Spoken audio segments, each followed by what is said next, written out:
Assalomu alaykum qarindoshlar.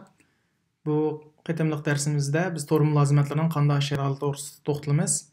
Buni inglizcha how web services work deydi. Yani web services oldingi darsimizda biz to'g'ri mulozimatlar to'g'risida bir tafsiliy tushuncha olgan, hamda bugun shu to'g'ri mulozimatlar qanday ishlaydi deganda oddiy bir to'xtalib o'tamiz.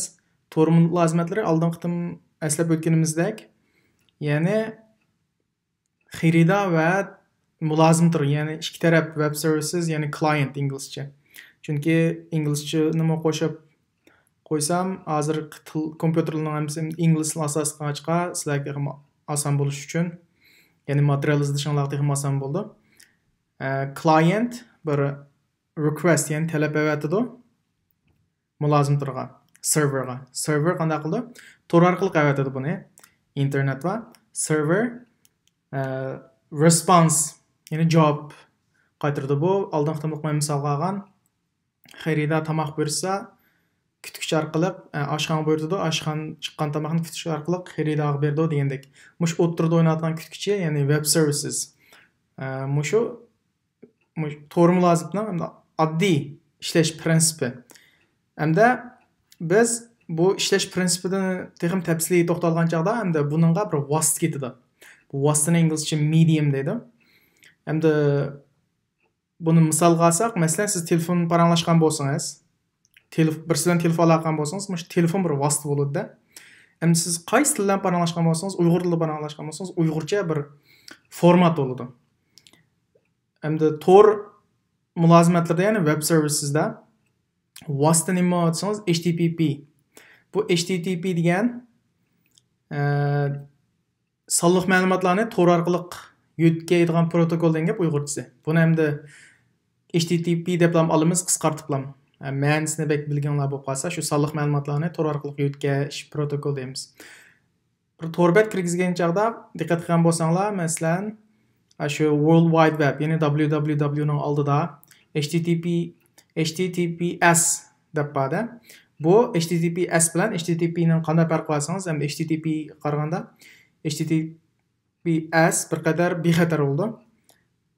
Ammo to'g'ri mulozimdir bu yerda shu HTTP protokolni qo'llandi. Hamda buni yana bir vositasi internet bo'ldi. Internet, ya'ni tor ustida, chunki request bilan response, ya'ni talab bilan javobni qanday tor orqali to'g'rimsa uni avat kelolmaydi.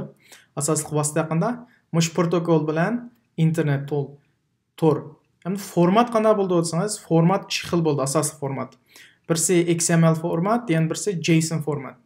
Ham XML degan bu bir til. Xuddi Uyg'urcha, inglizcha degandek, hamda shu kompyuterning ichidagi bir til. Bu XML degan ya'ni belgitli, ya'ni belgitli hujjatlarni kodlashning bir yurish qoidalarini belgilaydi. Bu ham odam o'qil bo'lgan, ham mashina o'qil bo'lgan format. Diqqat qilsangiz, ham odam o'qil bo'ldi, ham mashina o'qil bo'ldi. Hamda JSON degan nima desangiz, JSON bir xil til, bu bir format. Shu tor mulozimatininki, ya'ni web servicesninki. XML bilan JSON har ikkalasi formati bilan tor mulozimatininki. Ya'ni bu nima degan gap JSON desangiz, ya'ni ochiq o'lchamlik hujjat formati va sonliq ma'lumot almashtirish shakli. U odam o'qigan tekst orqali xoslik qimmat juplari va sonlar gruppasi sonliq ma'lumot turlaridan tarkib topgan sonliq ma'lumot obyektlarini saqlash va yetkazish hisoblanadi.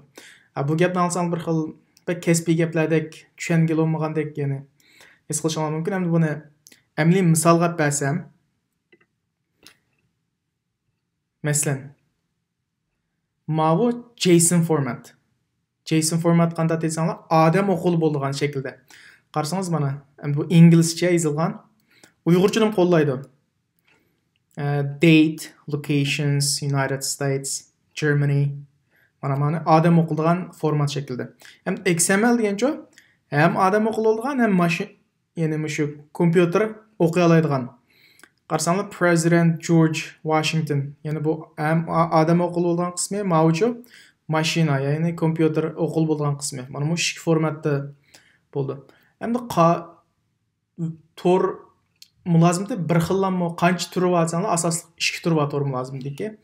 Bu birisi SOAP, ya'ni birisi REST. Hamda soup degan bir qisqartılma gap, nimaning qisqartılma gap desangiz, Simple Object Access Protocol'ning qisqartılması. Buni endi ma'nosini bilmasak bo'ldi, faqat soup deb ham olamiz. Ma rest deb ham olamiz, faqat shu tushuntirish uchun ma'nosini berib qo'ydim. Buni tarjima qilsak, ma soup xato bo'lib qolibdi. Ma bu a bo'lmasa sho'rpa degandek ma'no chiqib qoldi. Ya'ni Simple Object Access Protocol har birsiniki birinchi harfidan qanday qisqartılması. Buni uyg'urchasini degan gap bo'ldi desanglar, oddiy obyektga erishish protokoli degan gap bo'ldi. Buni lekin endi unda ishlatib yurmaymiz, faqat soup deb olamiz.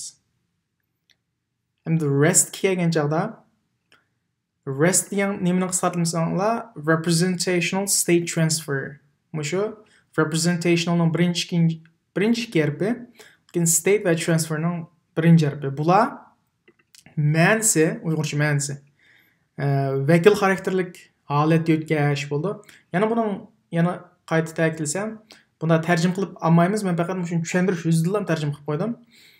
Demak, tor mulozimati, ya'ni web servicesning qanday ikki turi bor ekan, cho'ng ikki turi. Birisi soup, yana birisi rest. Endi bular qanday vosita, ya'ni medium ishlatadi desanglar, har ikkisi esa HTTP ishlatadi, protokol. Har ikkisi o'xshash ishlatadi, lekin soup qanday qildi desangiz, soup bu bir verb pilre shakli qana HTTP ning postni ishlatadi. Bu post degan e'lon qilmoq degan gap. Masalan, to'rbetda bir nima yo'llasanglar, shu post bo'ldi. Endi bu shaklni keyin tafsil to'xtalman. Faqat hozir oddiy nima ekanligini ham so'zlab o'taman. Ammo REST qanday bo'ldi desangiz, RESTning pili qanday? Ham post, get, put, delete. 4 xil harfi bor. Bu post degan bir narsa e'lon qilish degan gap, get degan shu narsaning o'ziga erishish, shu uchurg'a. Put degan bu yerda hamda ma'nosi update yoki yangilash degandek ma'nosi bor putning. Delete o'chirib o'tish. Mushu keyin biz soup UI yoki postman degan detallar bor. Shular orqali mushularni ishlatamiz. Texnik tafsil to'xtalgan texnik tushuna olasizlar hozircha. Mushu tor mulozimatining qanday ishlaydiganligi va uning turlari. Bu darsimiz mushada oxirlashdi. Tushunmagan yerlar bo'lsa, savol so'rasangiz bo'ldi yoki taklif fikrlar bo'lsa, bahsanglar bo'ldi. Bu ikkinchi qismli darsimiz, 3-qismli darsimiz portalida yo'llanadi. Rahmat.